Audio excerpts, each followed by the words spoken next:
The world, it needs you.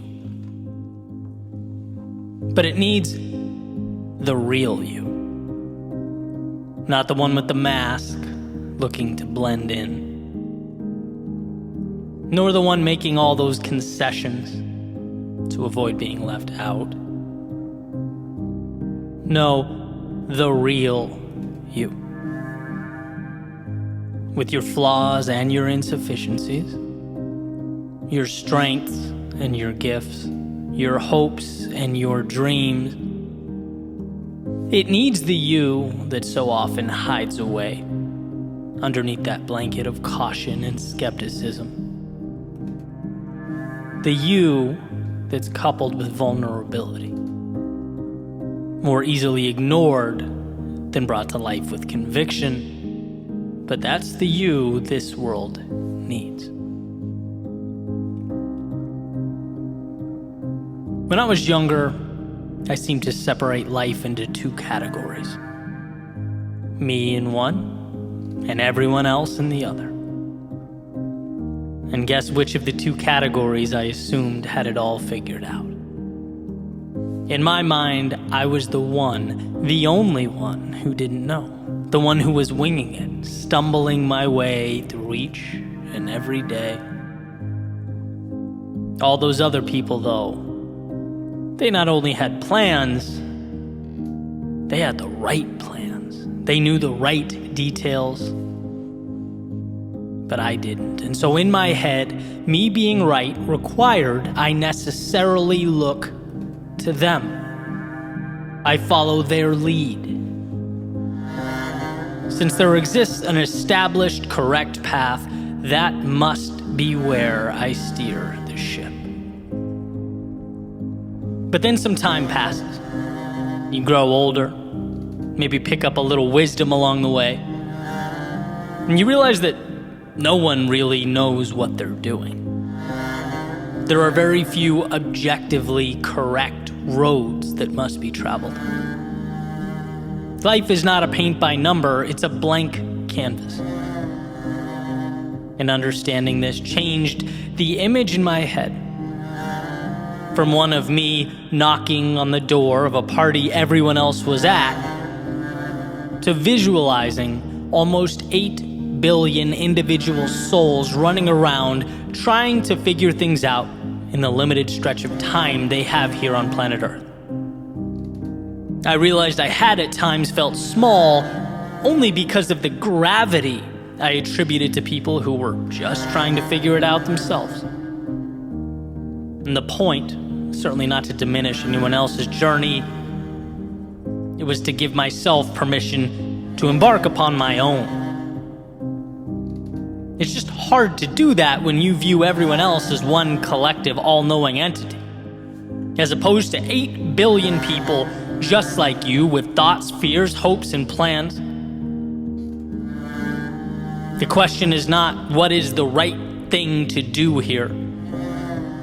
The question is, when will you allow yourself to venture out into the world and find what the right thing means for you? That's what's required. And the world will be better for you having found it, because after all, no one sees life like you do. No one has the background or worldview. The universe has conspired to put you as you are here now. Almost an impossible occurrence in and of itself. How easy that is to forget. We were born on the summit, yet the inclination, for some reason, is to keep our eyes closed. No, open them. Take it all in. Allow the view to propel you forward. The world needs you. It needs you with your mistakes that have helped you evolve into the person you could never have been without them. It needs you with your worries and your fears. Conquering them will be pivotal in your evolution. It needs you with your flaws and blemishes. How else would life convince you that the things that make you different are the same things that make you strong. It doesn't matter how many people tell you or try to explain to you the magnitude of what's at your feet. Life does not begin until you allow yourself to start living. Until you realize that yesterday does not define you. And the categories in which you've placed yourself, they're transitory. The past is not the reason you can or can't begin again. It's not who you are forever. No, it's the advantage you now possess as you move forward, should you choose to move forward. It's in realizing you are bound by nothing that you free yourself. And for the one wondering, why does it matter what I think? Why should I start or try or risk anything? Why should I pick up the brush and start painting on that canvas before me? Well, because that step is where it all begins. The meaning, the purpose, it's all predicated upon our willingness to pick that brush up and start painting. You ask, what's the point? The point is everything. One detail at a time, we dismantle our previously held notions about what life is supposed to be and finally start living one that matters. No one's masterpiece will look like yours. No one's depiction of life will follow the same parameters you've etched onto that canvas. In fact, there are people that will be changed forever because you chose to live your life fully. There are lives of those around you that will be transformed because you picked up the brush. There are stories that will now end in triumph because you found the courage to start, to see light in yourself.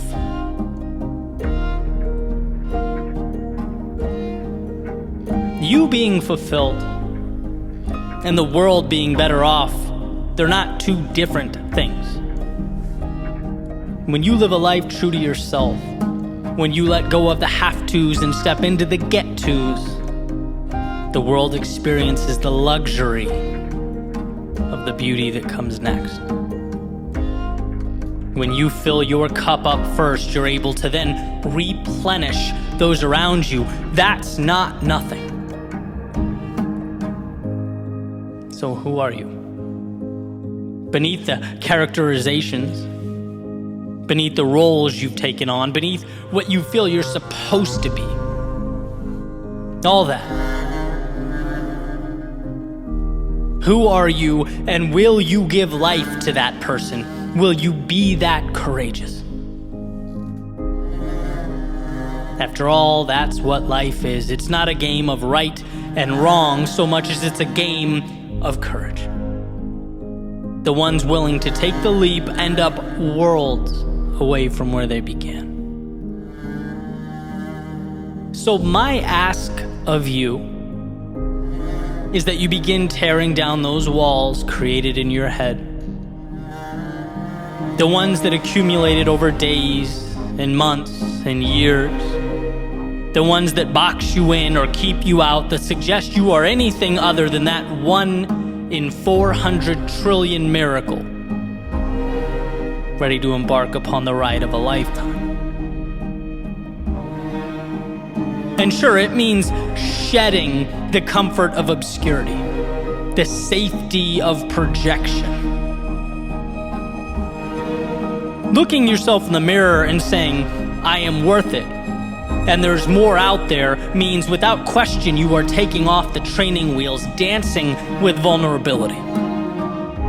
But it also means when that time comes,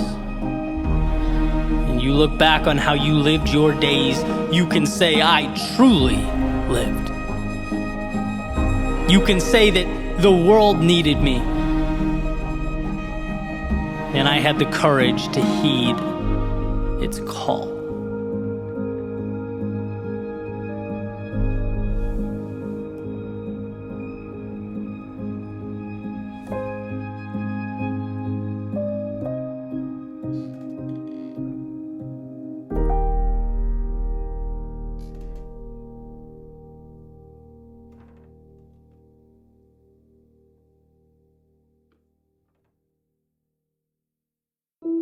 Greatness starts small. It's born from the preparation, the rest, the recovery. It's giving yourself the tools to be the best version of you, unlocking the excellence that was there, waiting to emerge the whole time. Greatness is allowing those little things to become the big things. Pro-compression. Elevate your performance.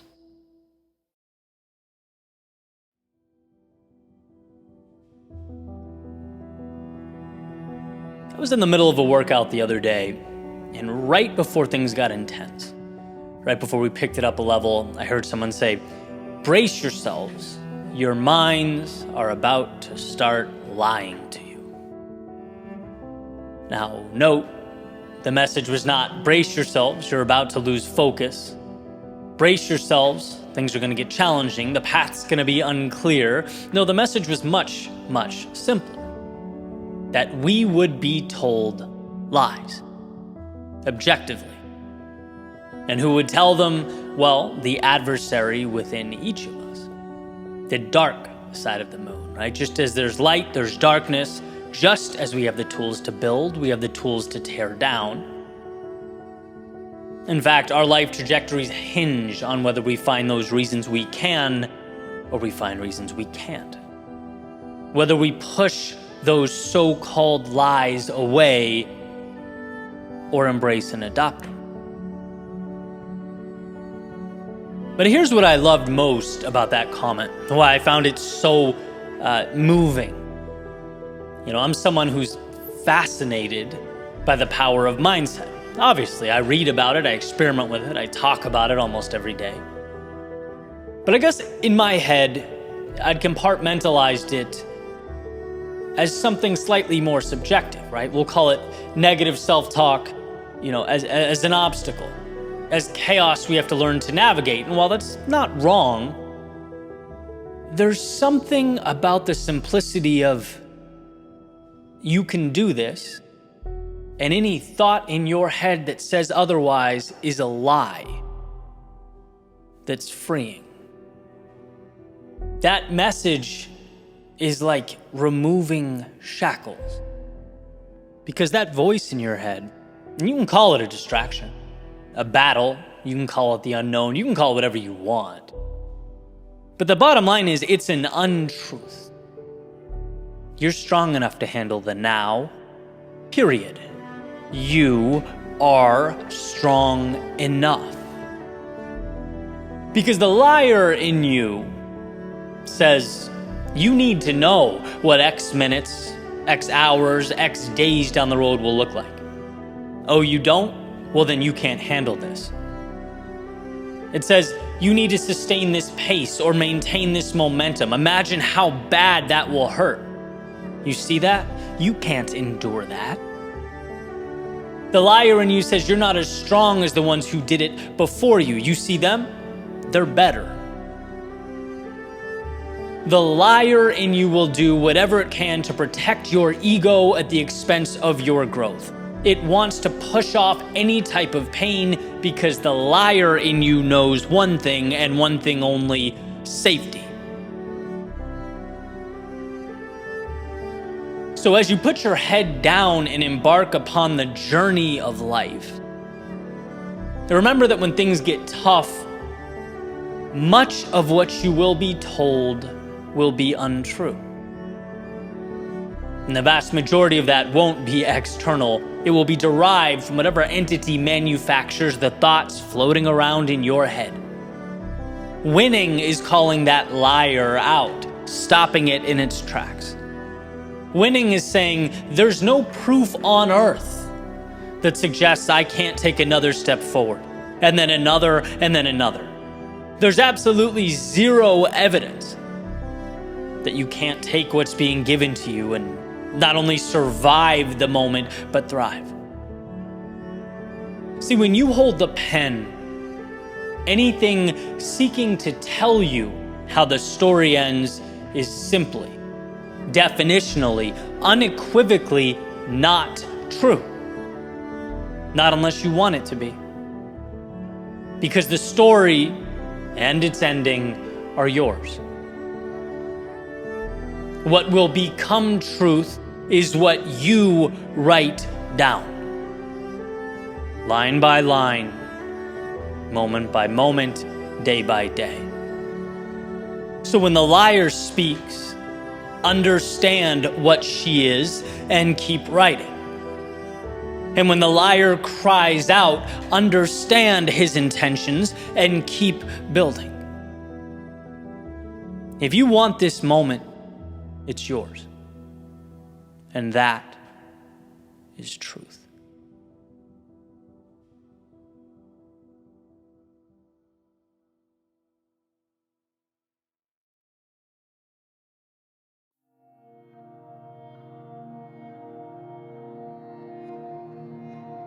What if the so-called detours in our lives weren't detours at all? What if they were the way? And all that time spent worrying, analyzing, critiquing was nothing more than an inability to realize the perfection of the moment. The greatness that, completely oblivious to us, we've stumbled upon.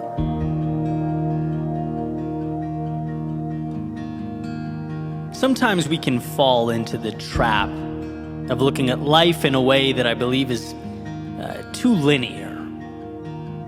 And I certainly think we benefit from simplicity for a variety of reasons. Clarity, the ability to make something repeatable, the gift of focus. But here's the thing, truth is so rarely black and white. And that begs the question, well, what do we make of all that nuance and detail, all that other stuff?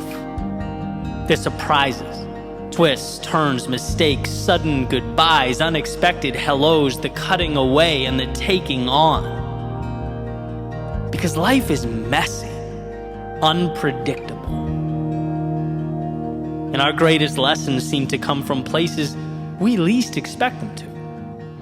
Our most memorable moments are often somehow dropped into our laps.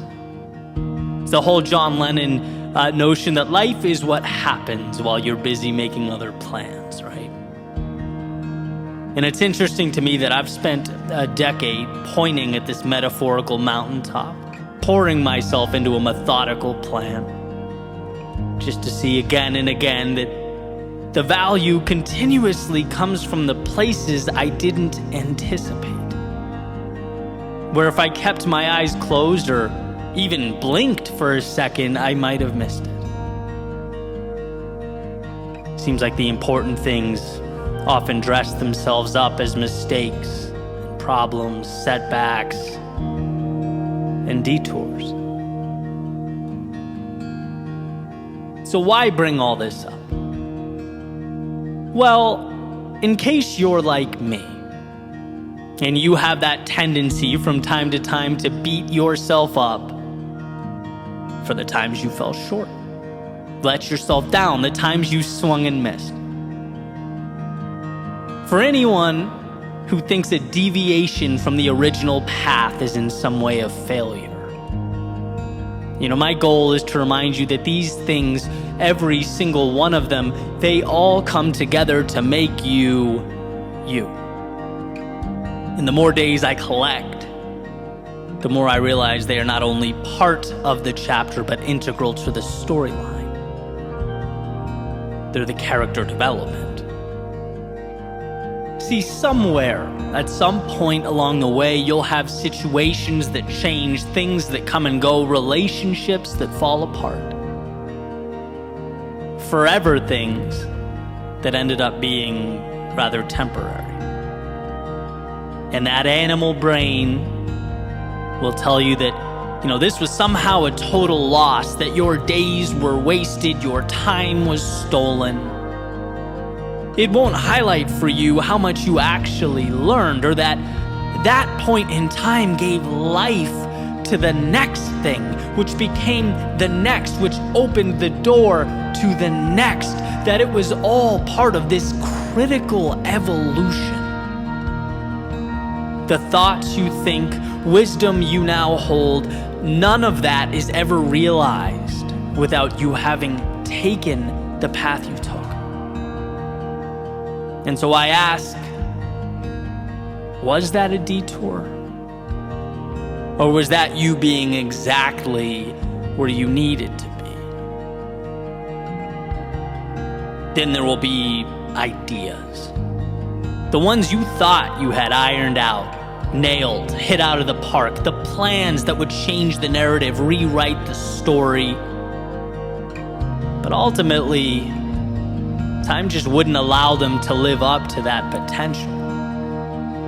And they'll fade away and leave you no choice but to pick yourself up and move on. And your pride, your emotions will absorb all that and tell you, hey, it was all for naught. Another failure, a giant L.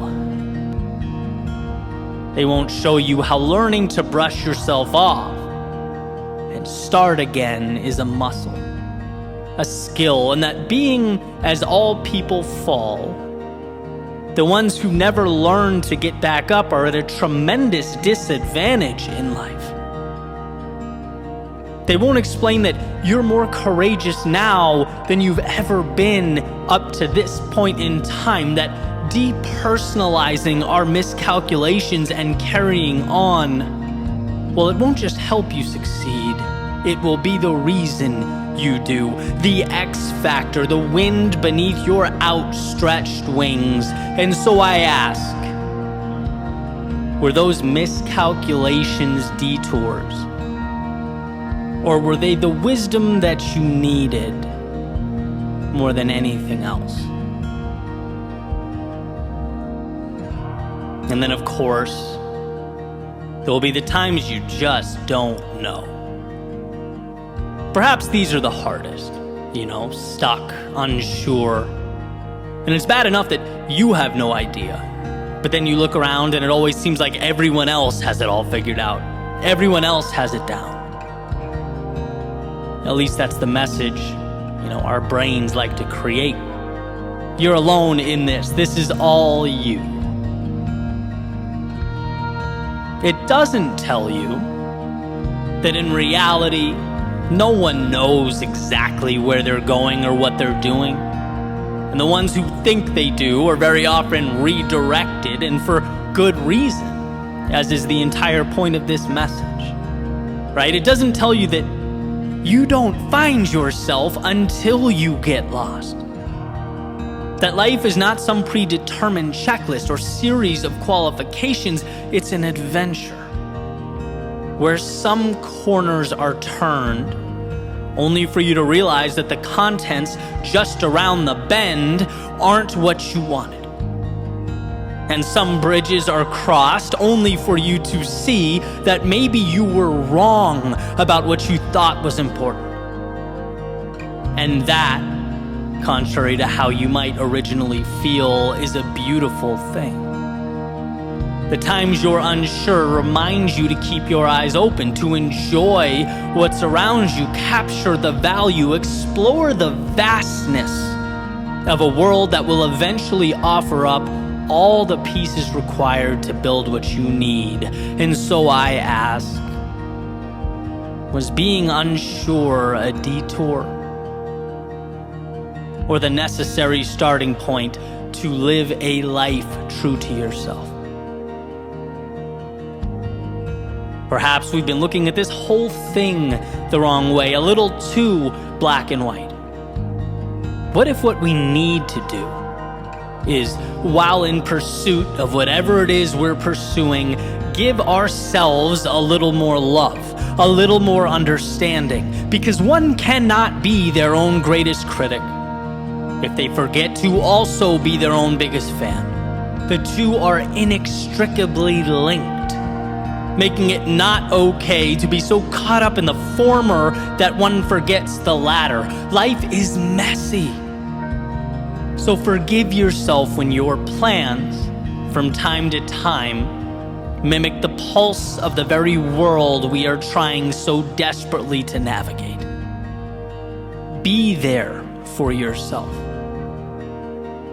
Because every step is important, every moment matters. And again, I ask, what if the so-called detours in our lives weren't detours at all?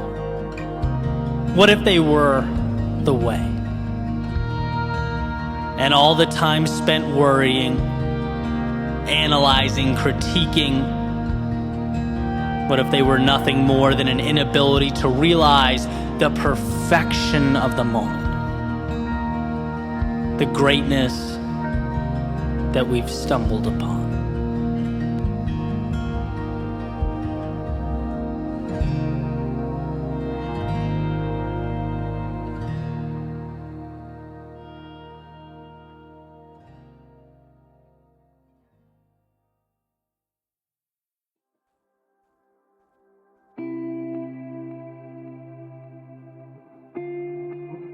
I was taking a walk a few days ago and was listening to an audiobook called 10x is Easier Than 2x by Dan Sullivan and Benjamin Hardy. And this is a book essentially about how exponential growth requires a reframing, a change to the way we think about ourselves and the journeys that we're on. And in it, Sullivan states, and I'm paraphrasing, the things that brought you to the current moment will keep you there. Powerful. In a lens through which I hadn't really looked at my personal growth or journey before. I've always thought of progress as a stacking of repeatable habits over and over again. And while this may not be wrong, Sullivan and Hardy make a pretty effective argument that it's only part of the story. See, if you show up and you do the exact same thing every day, you'll get growth, no doubt, but it will be linear in nature. Exponential growth requires instances of self-recreation, of evolution as we make our way forward. It's a continuous pushing aside of things we don't need to be doing and a simultaneous deep dive into the things that bring us the most return. They use the example of the famous Michelangelo, who is known for his paintings, right? And then some time goes by and he produces a 17-foot statue of David. And then he pivots again as he's commissioned by Pope Julius II to paint the ceiling of the Sistine Chapel, and then moves on to direct even larger projects. And each example here is a 10x evolution. Certainly not a road that could have been mapped out from day one. How would he ever have known? But it's a series of sometimes even lateral moves. Instances of following your intuition, your strength, doing what felt right? Instances of breaking down and building back up the self. Same foundation of talent and skill, same general competency, but he continuously stacked new and enhanced versions of himself on top of one another. Sometimes reminders hit you exactly when you need to hear them. Personally, I loved everything about this message. The idea that there should be more emphasis and courage, for that matter, on one's 10x trajectory, multiplying my strengths, on taking the value I bring to the world and putting it through some stressors, seeing what comes out the other side.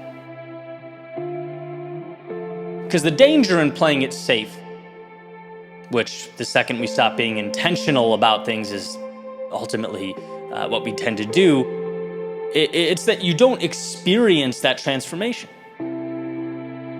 It was not safe, using the same metaphor from Michelangelo, a painter, to create David, right? The safe thing would have been to keep doing the same thing every day. But you have to trust your skill, your heart, and your intuition. There's immense value in all of us understanding that, and to some degree, emulating it. There's value in all of us finding our David. Stepping into that which is a little unclear, makes us a little nervous, but at the same time allows us to take the skills and talents, the parts of us that are most meaningful, and inject them into the world in a bigger way, which would never have been possible had we stayed the same. The things that brought you to the current moment will keep you there. Well, here's to finding your 20%, that which matters, and using it as the template with which you paint. Not getting so stuck in the routine that you forget the routine is a means, not an end. You have the ability in your own unique way to change the world around you. The question is, do you have the courage to reach for it?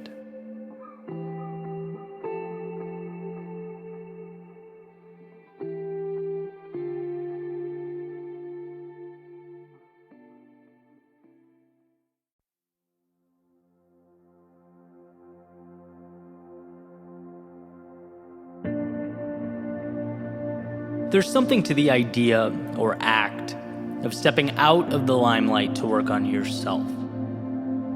To quote unquote, disappear for a particular period of time so that with a laser-like focus, you're able to build and develop the skills that will make you great at what it is you want to do. In a sense, we're not created out in the world as much as we're created by what we do behind the scenes. The thousands of hours spent dedicating ourselves to a craft, right? We enhance our value and capability by doing the often monotonous, unglamorous things day in and day out. And those results out in the world are merely a reflection of that work. And that's what makes excelling in any given area so challenging. There's something counterintuitive about performing to an audience of one. Dancing to no applause, exhausting time and energy, resources, so that you can cling to a promise. But that's also why excellence will always be reserved for a few. Open to everyone, but ultimately a few end up there, right? The same way a finish line is open to everyone, but ultimately reserved only for those willing to put in the hundreds, if not thousands of practice miles to start the race, run the race, and complete the race. There's a substantial amount of sacrifice involved. The outside world is its own chess game. It requires courage and innovation and a willingness to step into its great unknown.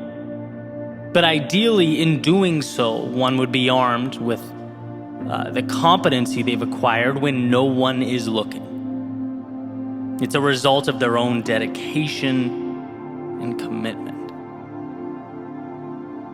And I actually started thinking about this during a Q&A I did recently, where someone asked if I had any thoughts on how they could start a speaking career, right? I'm like, sure, happy to give my thoughts. First and foremost, understand it's a long play. So be willing to endure that bumpy road, that journey. There's no magic formula that makes you an MLK-esque orator overnight, right? You work forever to capture a fragment of that excellence. And someone kind of chimed in, giving me a hard time. We know, Eddie, you hate marketing. And I'm like, marketing? It took me a second to connect the dots. How is this related? And the light bulb went off, and I kind of laughed because I do bash marketing quite a bit. And I think what they were getting to is I'm always talking about the long game, right? I'm always talking about working on yourself, the back end, the deep work, chiseling yourself into something that's unique, authentically you, extraordinary in its own right. Or being so good, as the saying goes, they can't ignore you. But at the same time, it would be pretty ridiculous and stupid for me to say marketing is not important. Marketing's pivotal, ingrained in some capacity in everything we touch. You have to be able to effectively communicate why something is valuable, obviously. But I think there is a misconception and genuine misunderstanding in today's day and age with regard to adding value, with regard to rising to the top of a niche or making an impact.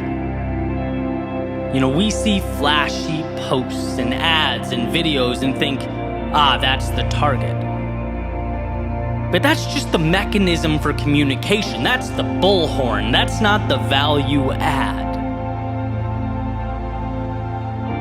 In Cal Newport's deep work, he mentions how difficult it's becoming for us to break away from the social media and the push notifications and the emails, and in solitude, do the kind of work that really moves the needle, that propels our greatness and makes us better at what it is we're looking to be great at.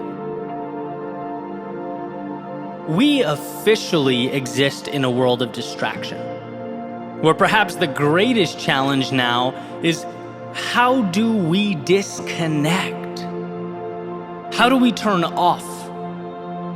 How do we slip into a state of deep work so that we can grow as people? And then sure, you market that competency once it's acquired. But the goal is not to be a society screaming into a void trying to sell boxes of air. We simply can't afford to leave substance behind. Value is ultimately what makes the world go round, and it's created, again, outside of the limelight. And look, there's going to be some bias to my approach based on the path that I chose to take. This has worked for me, so I stand by it. I advocate for it. And surely there are some very talented people that disagree with me, and that's great. But I've always had the arrow pointed at what I want to do, what I want all this to mean at 45 years old, 55 years old. And right now, looking back, it's all the hours I spent writing in solitude, or giving speeches to a wall in a studio apartment, recording and re-recording, adjusting my approach. It's reps, reps, reps. That, to me, is what matters now. That's what I'm most thankful for. And some time has passed, and as I transition into a new phase now, sure, I can get help and start blasting posts all over social media. That's easy. But the important thing is that I have a foundation to stand on. The posts are not the product, the craft is the product. And I want everyone to at least, whether they agree with me or not, understand that distinction. The $1 million question, the differentiator is, what is your value add? If you can ask yourself that, right? What is the one thing I want to be the best in the world at? Where is my North Star? And then spend every day, at least some time every day, chipping away at that. You'll be unstoppable. But truly chipping away. Not feeling the need to share every detail with an audience or capture every second of what you're building behind the scenes. No, turn the cameras off, breathe, focus. Be private for at least a portion of your day. I think you'll find in that space this beautiful opportunity to reflect and build and step into an evolved version of yourself. Don't be scared to disappear and come back better equipped. Don't be hesitant to go work on yourself. If you're talking substantive impact, true value add, it's always the people willing to put in the hours, to do the things that most people are not willing to do, target, identify the areas that make the difference, and then hammer those repeatedly. And look, I get it. You have to, in a lot of cases, give up some of the now in order to reach an ambitious goal in the future. It's a trade-off. It's hard. But life is about trade-offs. And maybe this message isn't for everyone, but if you're listening to this and you want to achieve some semblance of excellence in a given area, it's inescapable. It means falling in love with a pursuit that's time-intensive. It means showing up and putting in the hours, often for little short-term validation. It means solitude, because getting better is more important than attention. One of my favorite quotes is, "Confidence is earned." Well, you earn that confidence by showing up and committing to the things that truly matter, that make you stronger. Sometimes we must step back to leap forward, disappear as we are in order to reappear as we wish to be. Real work happens when no one is around you. Can you trust yourself enough to bet on that process? Believe in that road, in that journey? If yes, you'll position yourself for opportunities and experiences that exceed your wildest imagination.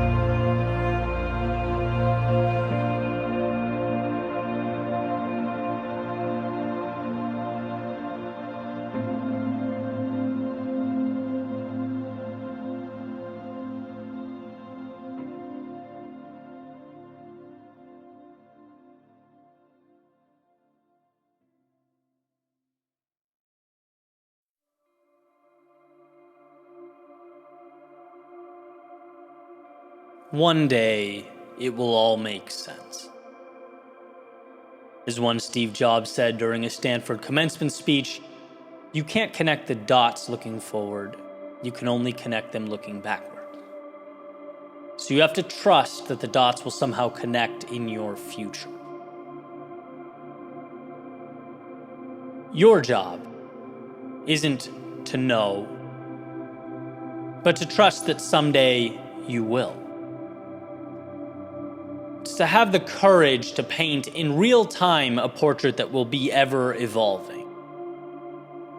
It's the strength to be wrong, the resolve to rise to your feet time and time again.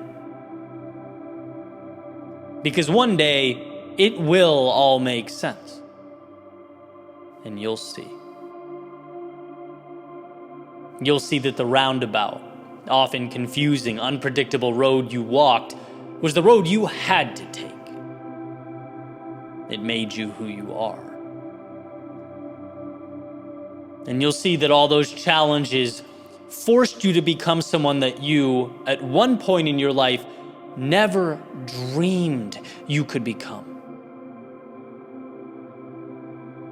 You'll see that those people in your life, the ones you clung to, the ones you saw as permanent fixtures in that ever-evolving story, they were merely temporary, supporting characters, there to teach you about yourself and the world before exiting stage left. You'll see that the scariest things weren't the failures looming around every corner. They were the magic never created for fear of what lurked around those corners.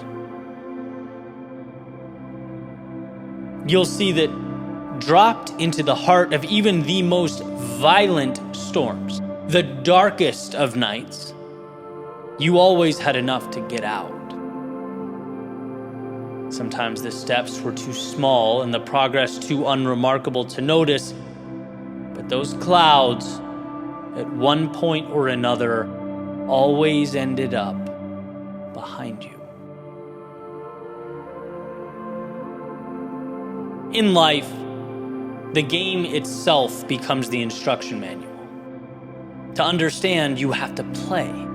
To learn, you have to go. Therefore, a life well lived can't be about having all the answers. You're crafting them with every step you take. It's about trust, it's about belief. Not in a defined trail, but in your ability to blaze your own. I encourage you as you navigate the day-to-day unknowns, to remember how strong you are. When you're frustrated at the hand you've been dealt, when you're hurt, when you're saddened by something that's transpired, remember that you can handle it, that there's meaning in the pain, in the chaos, right? Because I know our default isn't to smile and mentally transport to the value that the pain will someday bring, right? I get it. But you have to know that you can, one, make it through the chaos, and know that, two, there will be a point in your future when you look over your shoulder and appreciate the turbulence you endured. You'll be grateful because of the beauty, the meaning, and the happiness it ultimately brought to fruition. That's what makes life worth living.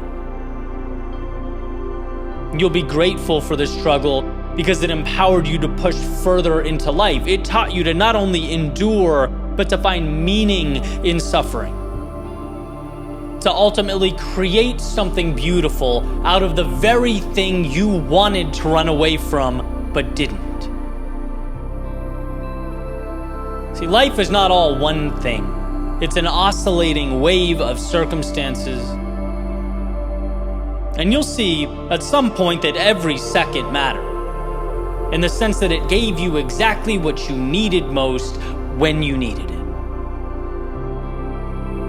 So trust that the road will be unpredictable, because that's exactly what the road will be. But also trust yourself to be someone who navigates the foreign waters ahead. Someone who points the compass straight towards the horizon. Because regardless of the world around you, that's exactly who you are.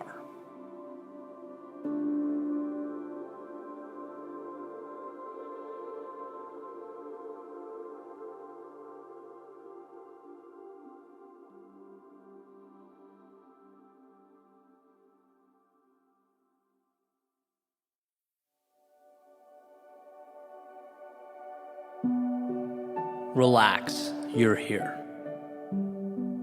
That's a clever little sign hanging above the sidewalk, right at the border where Pompano Beach turns into Lauderdale by the Sea.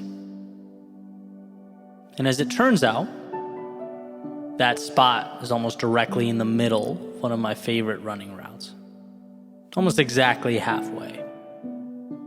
Which at first I found kind of annoying, being that no, I was not where I wanted to be or intended to be, and no, I certainly could not relax. The heat and the sun and the miles to go always begged to differ, right? False advertising. I was not, in fact, here. After all, here in this context suggests one has arrived. And how can arrival feel like missing pieces and unknowns? How can it feel like so far to go? In the valley of despair, can one really be here?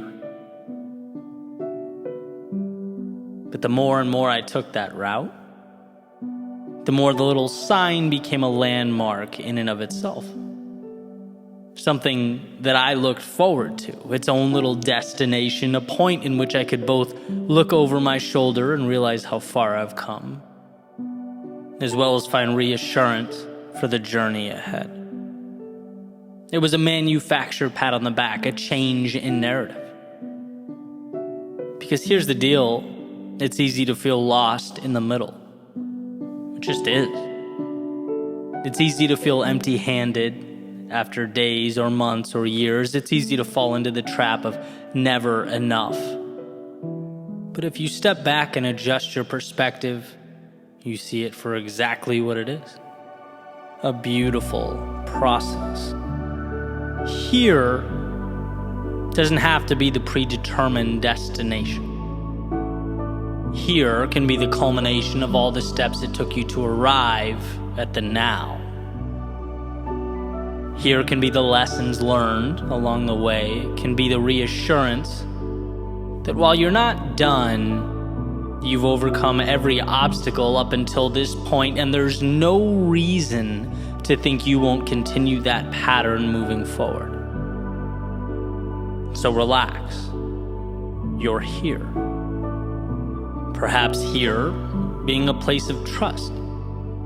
The ability to look in the mirror and sure, see your opportunity areas, but way more importantly, see your brilliance, your tenacity, your courage. After all, when armed with those traits, it doesn't matter where you're dropped off at or placed.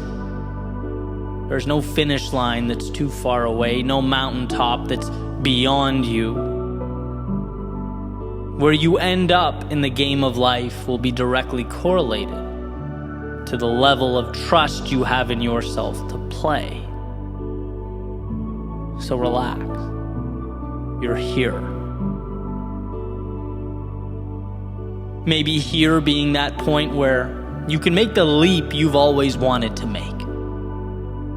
Where you can feel confident that the unknowns don't stop you, they inspire you. Where you see the past as proof that your limitations exist only where you decide they do. And here is not a wall or a barrier, but a springboard to the next great adventure. Where you find that spark of inspiration to push against life and see what comes back. To test the waters, ride the wave, that self-identified beginning that lights a fire in your soul. So relax. You're here. Maybe here being the point where you realize you've been selling yourself just a little bit short. Where the image of yourself that you've created in your head is lacking. The metaphorical shoes you've been wearing have been outgrown. And here is where you change them for something that better suits you. Where you make a contract with yourself to endure the growing pains and the discomfort, where you willingly pick up the pace in exchange for that adrenaline rush associated with leveling up. The excitement of the wind on your face, the increased speed opening up your mind to the realization that you haven't even scratched the surface with regard to your potential. And that alone is a gift. So relax. You're here. Maybe here is a reminder to simply enjoy the now. To stop thinking only about what's down the road and look around. To realize that the future is just a fantasy about what might come. And the past is a retelling of stories that have already occurred, making your experience on this planet only right now. A culmination of right now stacking up to comprise your entire life. And while the destination is the purpose that pulls you through, the very idea of a destination is essentially trading a current right now for a future one. So maybe look around and enjoy what you have.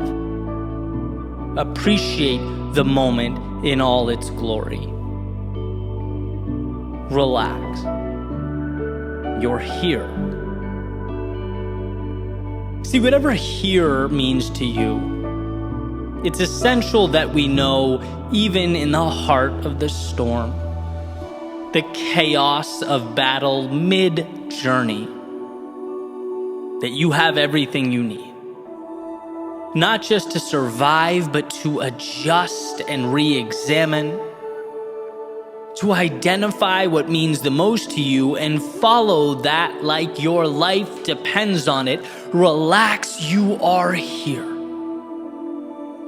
Here being the inflection point that separates the past from the future, that cuts your negative self-talk and those self-imposed limitations down to the nothings that they are. For me, that sign and its message have become a reminder of the duality of life, the tightrope that I have to walk between chasing down the dreams that pull me out of bed every morning and simultaneously cherishing the moments that comprise the journey. Sure, it's the halfway point of my run, and sure, I have ways to go. Sure, celebrating now would be counterproductive, but breathe in. Look what I get to do. Look where I am. Look what I have. They say we live not for the destination, but the journey, and I think that's right. I think in a way, the finish line might just be the excuse we give in order to experience the steps that take us there. It's the chase, the pursuit, and so relax, you are here reminds me that I'm in the thick of the good stuff. Ed Helms, at a commencement speech, quotes his character from The Office, Andy Bernard, as saying, "I wish there was a way to know you were in the good old days before you've actually left them."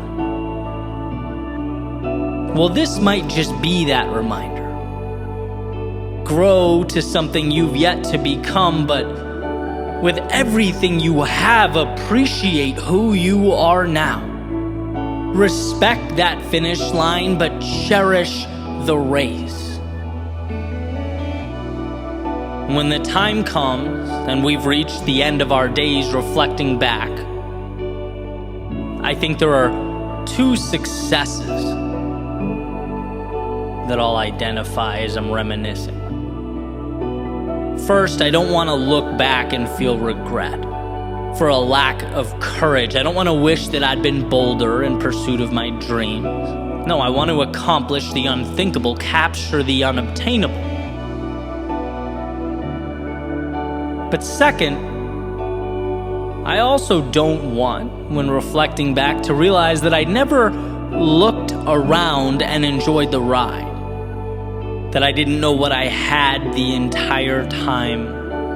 That when things felt like a lot, I forgot that a lot was in and of itself a gift. So when the pressures of life seem to consume us, the expectations overwhelm us, the story disappoints us, let's find the time to pause, take a breath, and relax, because it just might be life's way of telling us that we're here.